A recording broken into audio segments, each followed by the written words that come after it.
Hello, everyone, and welcome to this edition of Teed Up Grand Strand. I'm your host, Shan Coughlin, out here at the beautiful International Club golf course with Mr. Doug Donner. How are you doing? I'm doing great. I tell you, you can't get any better than this. This is the third month in a row we've been out here in higher than normal temperatures. The sun is shining. That's right. You can't ask for much more in November. You certainly can't. Folks, that's right. It is November. Now, if you are listening to us on one of our many radio apps, we certainly appreciate that, but you're definitely going to want to head over to thegolfdirector.com, click on the streaming media or TV tab, or check us out on YouTube at The Golf Director, and look for International Club's November update and see what we are seeing. We are standing on number 12, but looking back onto hole number 11, which is our featured hole today. I mean, you said you got to play last week. I'm jealous. Yeah, we don't get out much, but, it was great to finally get out last week. I know. So tell us a little bit about number 11. We can see the flag in the background. There's some water on this hole. There's a little bit. It kind of forms almost an island green. It's peninsula green is what it turns into, but you'll see the water all the way around it. Got a big bunker that you could probably see a little bit of here. The big bunker you can definitely see from that tee. It's guarding the front edge of that green. It goes the whole way around the front of the green, so it guards it pretty good there. I tell you what, it certainly is pretty, though, and we're looking out here today in the pond, lots of wildlife. Hopefully nobody's going to come up and visit us from behind, those little crawlers, or big crawlers, but that looks like a pretty, it's a gorgeous hole, but it could get you if you don't hit the right club. It definitely can. Yeah, it's a huge green. That's the good thing about it. So the problem is you miss the green. It's your bunker, water. There's bunker over it, so there's a lot to catch the bad shots. All right, Doug, so huge green is not necessarily good for everybody. That would be three-putt territory for me from anywhere, from 4 feet. No, I'm kidding. So it's called Israel. Again, every hole out here is named for a different country, with number 18, of course, being USA. That is correct. And so looking out on number 12, you've got a little carry here. It's a par 5, but like you were saying, it's a little bit misleading. It's not quite as far as you think it is. It's not. The first time I stepped up to it, I looked at it, and I said, man, I don't know if I can get it over that water. Then I hit the shot and realized that it's only like 170 yards to get over that water. Carry, exactly. Okay, yeah. So, folks, he's a PGA professional, so that might be a little troublesome for some people, though. Is that from the back tees? That's actually from the white tees. Okay, so 170 carry from the white tees. So definitely the tee it forward works into play if you can't quite get it there. That's right? definitely right. You can see, well, you can't see in this, but over here we can see. You've got our other set of tees off to the side that, a lot of other players will play from there just because they can't carry it that far. Right. It makes a big difference in the score there. It certainly does, but I love that program and the fact that not only the golf courses here, but I think it's a nationwide thing. People are adding more and more tee boxes because those of us who might be getting a little older and can't hit it quite as far, realizing it's still a fun game if you play the right tees. That's right. We have our men's league was just talking about this the other day, and we have some men that actually move up to the blue tees, which for us, it's all the way the forward tees. Okay. And they said it makes it a lot more enjoyable for them. Well, and it's much more fun to talk about pars and maybe the occasional birdie than the double and triple bogeys. Yeah, exactly. So it gives everybody a chance to kind of hit that wedge into the green occasionally. You hit a good drive, and you can have a wedge in or a short iron at least. So I love the fact that your forward tees are blue.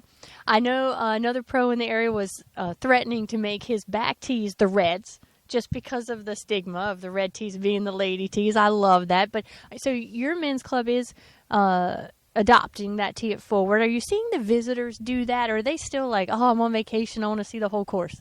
We have a little more problem with the visitors doing it, yeah. They're still wanting to play it as far back as they can, said, hey, I want to get my money's worth out of this. Right. Well, you're going to get your money's worth out of that and the bottle of Advil you're going to need for the next day.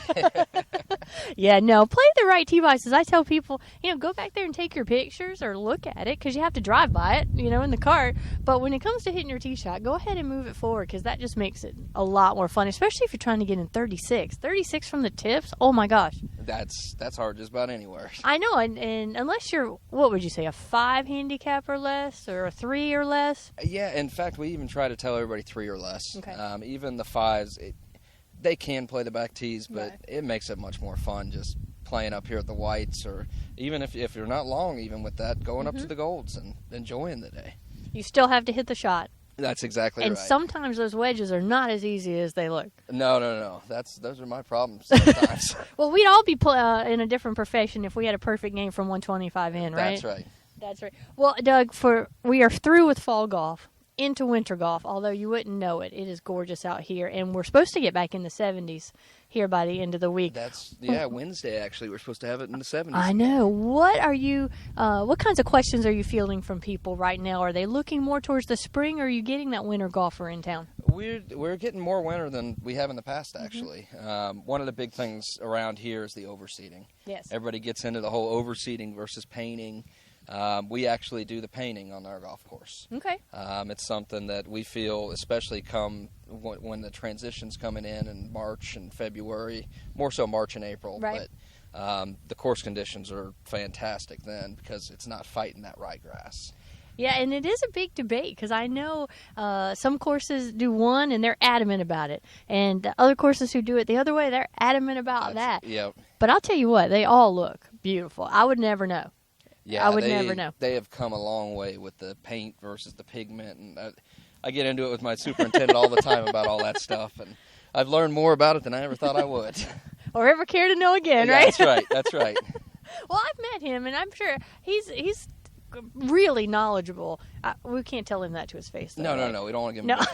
a All right. But technology has come really far. And what amazes me about that is, I remember watching golf when I was a little girl with my dad and looking at the courses, and they were beautiful then. Can you imagine those players playing on the courses now with the technology we have now, not only with the clubs, but the balls and the courses? Yeah. How it would be. Yeah, exactly. Phenomenal. Yeah.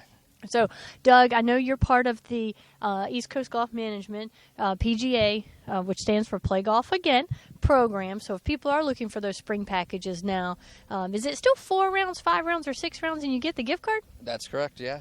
That's awesome. So, Yeah. folks, what we're talking about is if you're planning your spring vacation, spring golf trip, and you book 4 of the golf courses associated with the East Coast Golf Management PGA program, you can play all 4 rounds here. Doug wouldn't mind. I would love it. And you play 4 rounds, you get a $100 golf gift card per player. 5 rounds, it's $150. That's correct. And 6 rounds, it's $200, and it's good on just about anything, isn't it? Yeah. Actually, we have some people that they'll come in and they'll use it, and they'll go eat their lunch after their round, go out with a replay and use it on that, and still have money left over to get a shirt for the way home. I tell you what, those replays are the best way to spend it, though. What a way to get free golf. Yeah, exactly. I mean, that's just like buying 2 for 1. I love it. So, Doug, any other things we need to tell folks before we sign off in our November update today? No, I think everything's growing good, and just weather's great, so Come just on down and out see us. play. Absolutely. So, again, folks, this is International Club Golf Course. You'll find that at your website, which is? It's www.internationalclubgolf.com. internationalclubgolf.com. And if you accidentally type in International Golf Club, because I do it too, just switch it. Just think, okay, yep, Shan told me it's the other way around. Internationalclubgolf.com. Doug, thanks for having me out again Thank today. you for coming out again. Next time we're going to play, though. That sounds Is that great. a deal? Sounds All right, great. you heard it here, folks. In December, we're going to get to play a little bit and see more of the course on your December update. All right, this edition of Tee It Up Grand Strand brought to you out here at International Club Golf Golf Course has been produced and broadcast by the Zeus Media Network for thegolfdirector.com. Come on out and play.